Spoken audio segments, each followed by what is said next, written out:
എന്റെ പൊന്നു മേഡം, അടിയൻ ചെയ്ത തെറ്റുകൾക്കെല്ലാം ഈ പാദത്തിൽ വീണ് മാപ്പ് ചോദിച്ചേക്കാം. വീഴട്ടെ. അതെ, കൂടുതൽ ചിരിക്കൊന്നും വേണ്ട. ഇനി ജാട ഇറക്കിയാലേ പൊന്നുമോനെ കൊണ്ട് എന്റെ കാല് ഞാൻ പിടിപ്പിക്കും. പിടിക്കാം. സ്വന്തം ഭാര്യയുടെ കാലല്ലേ പിടിക്കുന്നത്, അതും മനോഹരമായൊരു കാല്. അതിനെന്താ തെറ്റ്? ഭർത്താവ് ഭാര്യയുടെ കാല് പിടിക്കാൻ പാടില്ലെന്ന് നിയമമൊന്നുമില്ലല്ലോ. മതി മതി, എന്തായാലും ഇത്തവണത്തേക്ക് ഞാൻ ക്ഷമിച്ചിരിക്കുന്നു. എന്റെ പൊന്നാര ഗോപുവല്ലേ. ഇവിടെ ഇതൊക്കെ പിന്നീട് മതി. മതി, ഒക്കെ പിന്നീട് മതി. അല്ലടോ, താനും ദേവിയേച്ചി അഞ്ജിതയൊക്കെ ഒരേ കുടുംബത്തിലുള്ളതല്ലേ? പിന്നെന്താ അഞ്ജിതയ്ക്ക് മാത്രം ഈ വൃത്തികെട്ട ചിന്തകളും പെരുമാറ്റവും ഒക്കെ? ഞാനിപ്പോഴാ അതൊക്കെ ശ്രദ്ധിക്കുന്നത്. അവള് പണ്ട് തൊട്ടേ അങ്ങനെയൊക്കെ തന്നെയാ. എന്നോടും ചേച്ചിയോടും ഒരു തരം ശത്രുതയോടെ മാത്രമേ അവള് പെരുമാറിയിട്ടുള്ളൂ. അവൾക്ക് എന്നും ഞങ്ങളോട് അസൂയായിരുന്നു, പ്രത്യേകിച്ച് എന്നോട്. ചെയ്യാത്ത തെറ്റുകളെല്ലാം ഒരു കാരണമില്ലാതെ അവള് ഞങ്ങളുടെ തലയെ കൊണ്ടിടും. ചേച്ചിയോടുള്ളതിനേക്കാൾ കൂടുതൽ ദേഷ്യം അവൾക്ക് എന്നോടാ. എന്നോടൊരു തരം മത്സരം പോലെയാ. അതൊക്കെ കൊണ്ടാ എന്നിൽ നിന്നും ഋഷിയെ സ്വന്തമാക്കാൻ അവള് നോക്കിയത്. എന്നിട്ടെന്തായി? അവള് തോറ്റ് തുന്നം പാടിയില്ലേ? നാണം കിട്ടു ഉരുകിയില്ലേ? ഈ നിൽക്കുന്നത് എന്റെ ഉയിരാണെന്ന് അവൾക്കറിയില്ലല്ലോ. ഇത് കൈവിട്ടു പോയാൽ പിന്നെ ഋഷി ജീവിച്ചിരിക്കും.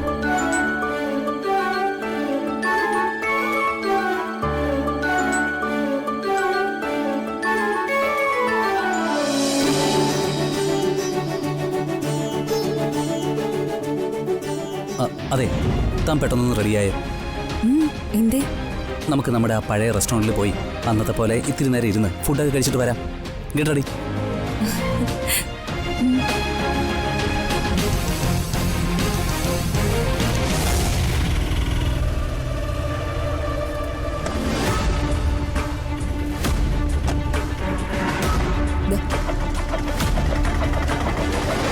ആരുമില്ലേ ഇവിടെ?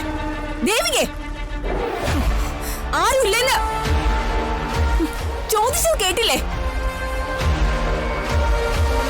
ഇവിടെയുള്ള മഹാമാരും മഹതികളും ഒന്ന് പുറത്തിറങ്ങിക്കേ. നിങ്ങളുടെ തിരുമുഖം ഒന്ന് കാണട്ടെ. ദേവികേ.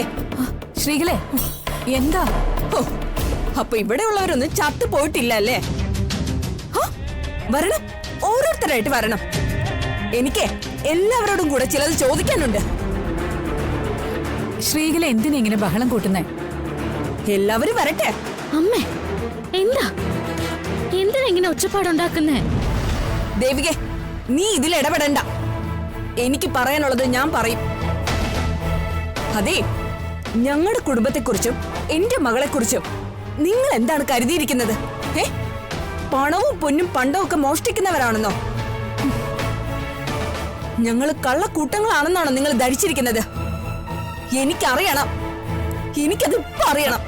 അമ്മേ, എന്റെ മക്കളെ കള്ളികൾ എന്ന് പറയാൻ ആർക്കും ഇവിടെ ധൈര്യം ഉണ്ടായത്?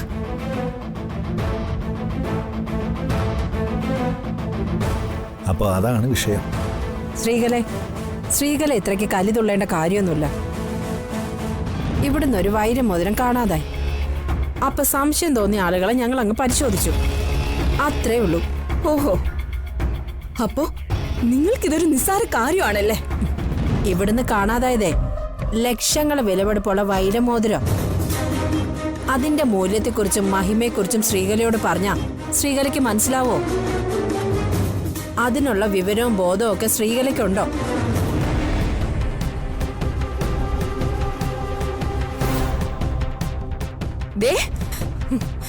മൂല്യത്തെക്കുറിച്ച് എന്നോട് ചോദിക്കാൻ എന്ത് യോഗ്യതയാണ് മായ്ക്കുള്ളത്? പറ, ഞാൻ ചോദിച്ചതിന് മറുപടി പറയൂ.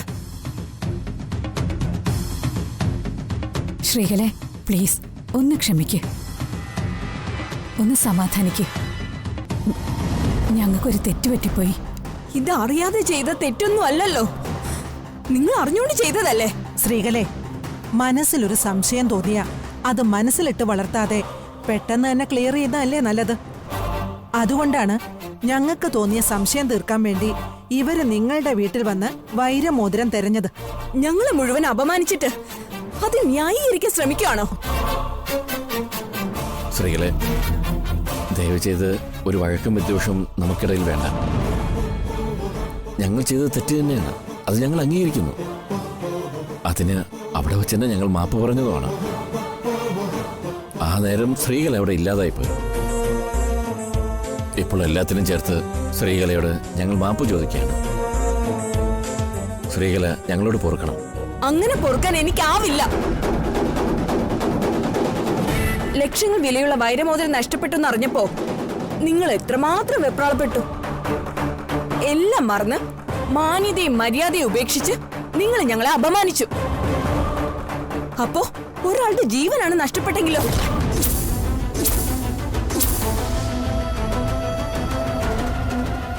നിങ്ങളിൽ ആരുടെങ്കിലും ജീവനാണ് ഞങ്ങളുടെ കുടുംബത്തിൽ ഒരാൾ കാരണം നഷ്ടപ്പെട്ടതെങ്കിലോ നിങ്ങൾ എന്ത് ചെയ്യുമായിരുന്നു? ഞങ്ങളുടെ കുടുംബത്തെ ഒന്നടങ്കം നശിപ്പിച്ചേനെ അല്ലേ? അമ്മ ഒന്ന് നിർത്ത്. അമ്മ എന്തിനാ ഇങ്ങനെ കാട് കയറുന്നേ? ഞാൻ കാട് കയറുന്നൊന്നും അല്ല, യാഥാർത്ഥ്യമാണ് പറയാൻ പോകുന്നത്. ഇവർക്ക് ഇവരുടെ വൈരമോതിരത്തിന്റെ വില വലുതാണെങ്കിൽ എനിക്ക് എന്റെ ഭർത്താവിന്റെ ജീവനും വലുതാ.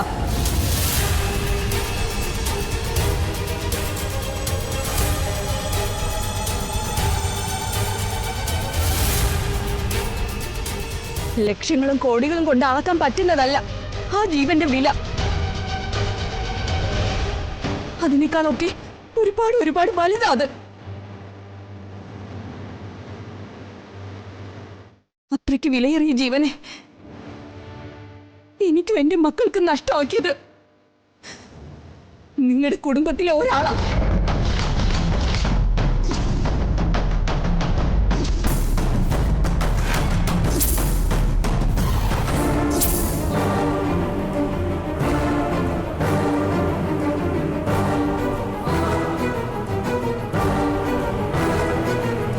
വൈരമോതിരത്തിന് വേണ്ടി ഞങ്ങളുടെ വീട്ടിൽ കയറി അതിക്രമം കാണിച്ച നിങ്ങളോട് ഞാൻ ചോദിക്കുക,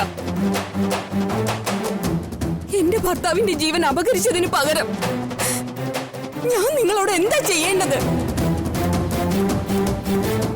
മനസ്സിലായില്ല. ശ്രീകല എന്തൊക്കെയാ പറയുന്നേ? എന്താ ഉദ്ദേശിക്കുന്നേ? ഈ കുടുംബത്തിലെ ആരാണ്, ആര് കാരണോ ശ്രീകലയുടെ ഭർത്താവിന്റെ ജീവൻ നഷ്ടമായത്? അമ്മേ പറയമ്മേ, ആരാ നമ്മുടെ അച്ഛനെ ഇല്ലാതാക്കിയത്? ആരാണ് ശ്രീകലയുടെ ഭർത്താവിന്റെ ജീവനെ ഇല്ലാതാക്കിയത്?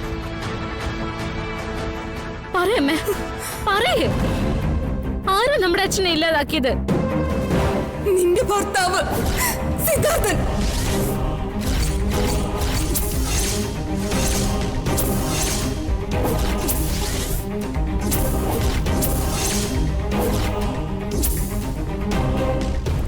അവന് നിങ്ങളുടെ അച്ഛനെ കൊന്നത്.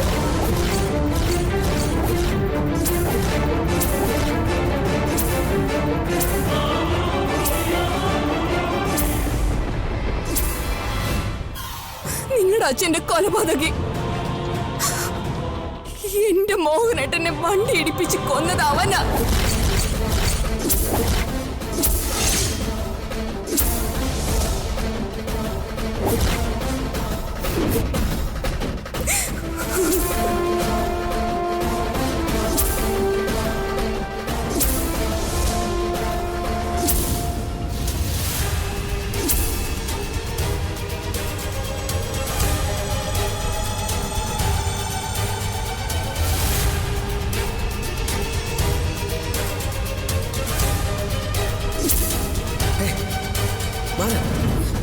മാറ്, ബ്രേക്കില്ല, വണ്ടി ഇടിക്കും, മാറ്.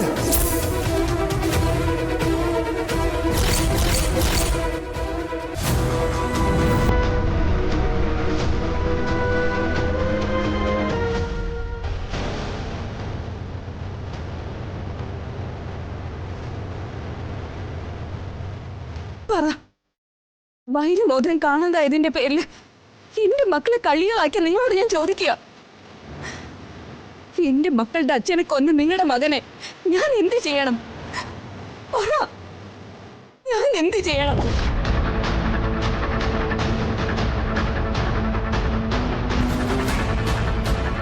പറ, നീ പറ. നിങ്ങളുടെ അച്ഛനെ കൊന്ന നിന്റെ ഭർത്താവിനെ ഞാൻ എന്താ ചെയ്യേണ്ടത്? ശ്രീകലെ, അന്നുണ്ടായ ആക്സിഡന്റിൽ സിദ്ധുവിന് ഓർമ്മ നഷ്ടപ്പെട്ടു എന്നല്ലാതെ ആ അപകടത്തിൽ ആരെങ്കിലും മരിച്ചതായി ഞങ്ങൾക്ക് ആർക്കും ഇതുവരെ അറിയില്ല. ജാനകി പറഞ്ഞത് സത്യമാണ് ശ്രീകലെ. അന്നത്തെ ആക്സിഡന്റിലാണ് ശ്രീകലയുടെ ഭർത്താവ് മരിച്ചതെന്ന് ഇപ്പോഴാണ് ഞങ്ങൾ അറിയുന്നത്. നിങ്ങൾ ഞാൻ ചോദിച്ചതിന് ഉത്തരം പറയുക. എന്റെ ഭർത്താവിന്റെ കൊലപാതകയായി അവനെ ഞാൻ എന്താ ചെയ്യേണ്ടത്? ശ്രീകലെ, നിർത്ത്. എന്നിട്ട് നീ ഞാൻ പറയുന്നൊന്ന് കേക്ക്. വേണ്ട, എനിക്കൊന്നും കേക്കണ്ട. അച്ഛൻ എന്നോടൊന്നും പറയണ്ട. എല്ലാവരും ഞങ്ങളോടൊന്ന് ക്ഷമിക്കണം. ക്ഷമിക്കാനോ? അച്ഛൻ എന്തിനാ ഇവരോട് ക്ഷമ ചോദിക്കുന്നത്? നീ കാണിക്കുന്ന ഈ ബോധമില്ലാത്ത പ്രവൃത്തിക്ക് എന്റെ ബോധത്തിന് ഒരു കുറവും സംഭവിച്ചിട്ടില്ല. ഞാൻ പറഞ്ഞതിൽ ഒരു തെറ്റും ഉണ്ടായിട്ടില്ല. സിദ്ധാർത്ഥനാണ് മോഹനേട്ടന്റെ കൊലപാതകി. അത് ഞാൻ എന്റെ കണ്ണുകൊണ്ട് കണ്ടതാ.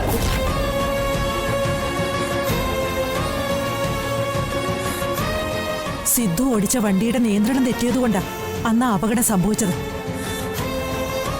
പോലീസുകാർ പറഞ്ഞത് അതാണ്. ഒരു പരിചയമില്ലാത്ത ശ്രീകലയുടെ ഭർത്താവിനെ എന്തിനു സിദ്ധു വണ്ടി ഇടിച്ചു കൊല്ലണം? ശ്രീകലെ, ഒരാളുടെ നേരെ കുറ്റം ആരോപിക്കുമ്പോ എല്ലാ വശങ്ങളും ചിന്തിച്ചിട്ട് വേണം അത് ചെയ്യേണ്ടത്. കാര്യവും കാരണമൊന്നും എനിക്ക് അറിയണ്ട. അവൻ ഓടിച്ച കാർ ഇടിച്ചാണ് മോഹനേട്ടൻ മരിച്ചത്. അപ്പോ എന്റെ മോഹനേട്ടന്റെ മരണത്തിന് ഉത്തരവാദി നിങ്ങളുടെ സിദ്ധു തന്നെയാണ്.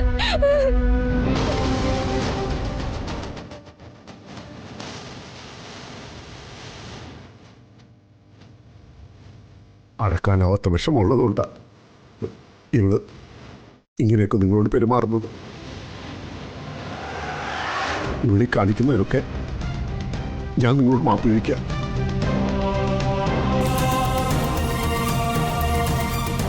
മാപ്പോ? ഒരു മാപ്പ് പറയണ്ട. നിന്റെ മക്കളുടെ ജീവിതം നശിപ്പിച്ചവരെ ഇവര്. എന്റെ മോൾ പാവം അച്ഛന്റെ കൊലപാതകയാണെന്ന് അറിയാതെ അവന്റെ മുന്നിൽ തല നീട്ടിക്കൊടുത്തു.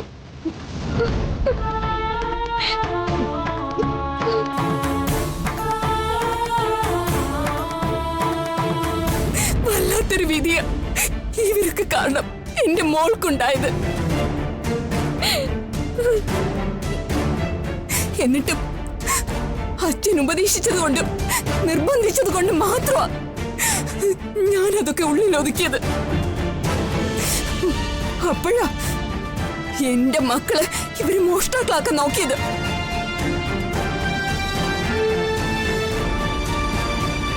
ഒരു കൊലപാതകയെ വീട്ടിൽ ഒളിപ്പിച്ചിട്ടാ എന്റെ മക്കളെ കാണാതായ മോതിരത്തിന്റെ പേരിൽ നാണം കെടുത്താൻ ഇവര് തുനിഞ്ഞത്. അതെങ്ങനെ ഞാൻ സഹിക്കും?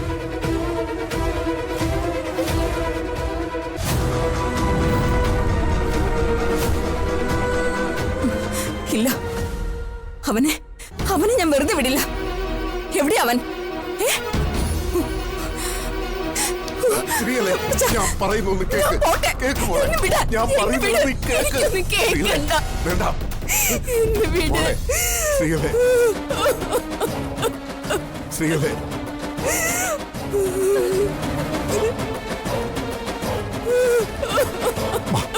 മോളെ.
ഇവിടെ ഇങ്ങനെ ഇരിക്കുമ്പോൾ പഴയ ഓർമ്മകളൊക്കെ അറിയാതെ മനസ്സിലേക്ക് കയറി വരുക.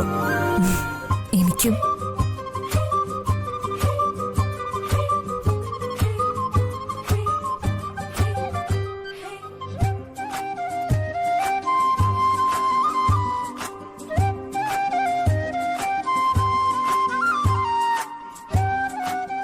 സാർ എന്താ വേണ്ടത്? അത് നമ്മുടെ പതിവ് ഫേവറേറ്റിന് ആയിക്കോട്ടെ അല്ലേ ഗോപു? 2 cold coffee. അത് മാത്രം മതി സാർ. വേറെ എന്തെങ്കിലും വേണോ? വേറൊന്നും വേണ്ട, ഇത് മതി.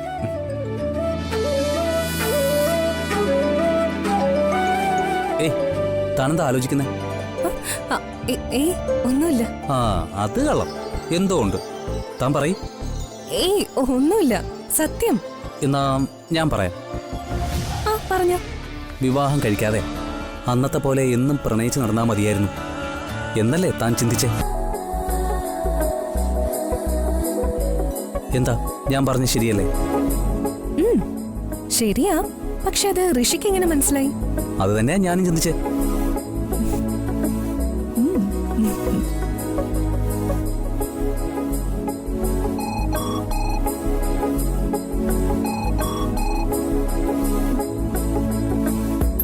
എന്താടോ, എന്തു പറ്റി? എന്തിനാ 2 കോഫി? അല്ല, ഒന്ന് തനിക്കുള്ളതാ. കല്യാണത്തിന് മുന്നേ ഇങ്ങനൊന്നും ആയിരുന്നില്ലല്ലോ. ചുമ്മാതല്ല വിവാഹം കഴിക്കാതെ പ്രണയിച്ചു നടന്നാ മതിയെന്ന് തോന്നിയത്. ഋഷിക്ക് എന്നോടുണ്ടായിരുന്ന പ്രേമോ സ്നേഹമൊക്കെ കല്യാണം കഴിഞ്ഞപ്പോ തീർന്നോ? ഏയ്, അതങ്ങനെ തീരുന്നതാണോ? പിന്നെന്താ ഈ 2 കോഫി?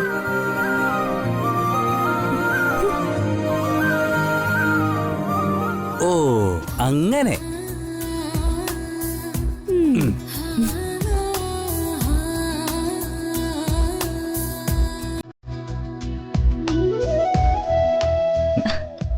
കുടിക്ക്.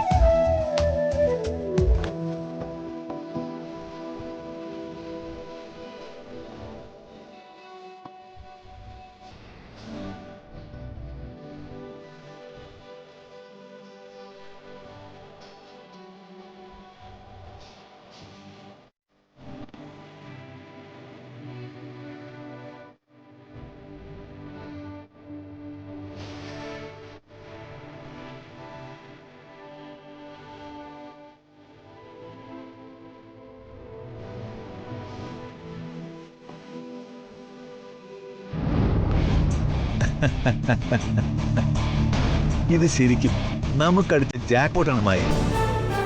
നമ്മൾ എന്ത് പ്ലാൻ ചെയ്താലും അത് പരാജയത്തിലേ അവസാനിക്കുന്നു എന്നാണല്ലോ നിന്റെ പരാതി. ഇപ്പൊ അത് മാറി കിട്ടിയില്ലേ? നമ്മൾ ഒരുക്കിയ പദ്ധതി വലിയ വിജയമായി തീർന്നില്ലേ? ചക്കിന് വച്ചത് കൊക്കിന് കൊണ്ടു. എങ്കിലും പ്രയോജനം നമുക്ക് തന്നെയാ.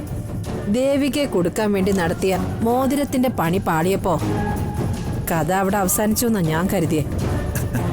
അതിന് ഇങ്ങനൊരു ട്വിസ്റ്റ് ഉണ്ടാവുമെന്ന് ഞാൻ മനസ്സിൽ പോലും പ്രതീക്ഷിച്ചില്ല. അത് സത്യ.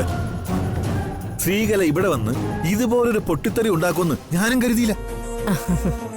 എന്തായാലും സംഗതി ജോറായി. ഇനി ഈ കുടുംബത്തിൽ എന്തൊക്കെ സംഭവിക്കുമെന്ന് കണ്ടറിയാം.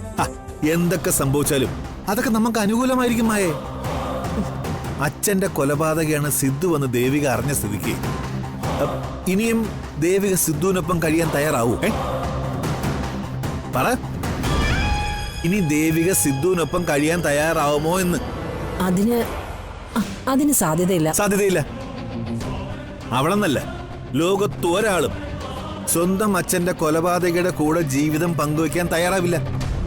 അതുകൊണ്ട് അധികം വൈകാതെ തന്നെ ദേവിക സിദ്ധുവിനെ ഉപേക്ഷിച്ചിട്ട് ഇവിടുന്ന് പോവാനാണ് സാധ്യത. ഓ, എങ്കിൽ വലിയൊരു ഭീഷണിന്ന് നമ്മൾ രക്ഷപ്പെട്ടു. അത് മാത്രമല്ല മായേ, ശ്രീകല ഇവിടെ നിന്ന് നടത്തിയ വെളിപ്പെടുത്തലിലൂടെ നമ്മുടെ പദ്ധതികൾ വളരെ ഈസിയായി മാറിയിരിക്കുകയാണ്. ദേവിക ഇവിടെ നിന്ന് ഒഴിഞ്ഞു പോകുന്നതിനൊപ്പം തന്നെ സിദ്ധുവിന്റെ ശല്യവും നമുക്ക് എന്നേക്കുമായി ഇല്ലാതാക്കാം. മനസ്സിലായില്ലേ? അവസരം മുതലെടുത്ത് സിദ്ധുവിന്റെ കഥ കഴിക്കണമെന്ന്. സിദ്ധുവിനെ കൊല്ലാൻ പോവാണോ? അതെടി, അവനെ കൊല്ലണം. ആരോരും അറിയാതെ അവനെ തീർക്കണം. എന്നിട്ട് അതിന്റെ പഴി ശ്രീകലയുടെ തലയിൽ കെട്ടിവെക്കണം. ഭർത്താവിനെ കൊന്നതിന്റെ പകയിൽ ശ്രീകല സിദ്ധുവിനെ കൊന്നു. അങ്ങനെ നമ്മൾ വരുത്തി തീർക്കണം. അത് കൊള്ളാം. ഇത് നല്ല ബുദ്ധിയാ. മായേ, ഔഷധത്തിലൂടെ നമുക്ക് നേടാനാകാത്ത വിജയം ദേ ഇപ്പൊ നമുക്ക് നേടാനാവും. പക്ഷേ എല്ലാം പടിപടിയായി വേണം ചെയ്യാൻ. ആദ്യം ദേവികയെ ഇവിടുന്ന് ഒഴിവാക്കണം. ഇല്ലെങ്കിൽ ചിലപ്പോ സിദ്ധുവിനെ വകവരുത്താൻ നമുക്ക് പ്രയാസപ്പെടേണ്ടി വരും. ദേവിക ഇപ്പോ സിദ്ധുവിനോടുള്ള വെറുപ്പിലും പകയിലുമായിരിക്കും. അങ്ങനെ ഭ്രാന്ത് പിടിച്ച മട്ടിലിരിക്കുന്ന ദേവികയുടെ സ്വസ്ഥത സിദ്ധുവായിട്ട് തന്നെ നശിപ്പിച്ചാൽ ഇവിടെ പലതും നടക്കും. ദേവിക എന്ന അധ്യായത്തിന് അവസാനമോ അതിന് ആദ്യം സിദ്ധുവിനെ പാട്ടിലാക്കണം.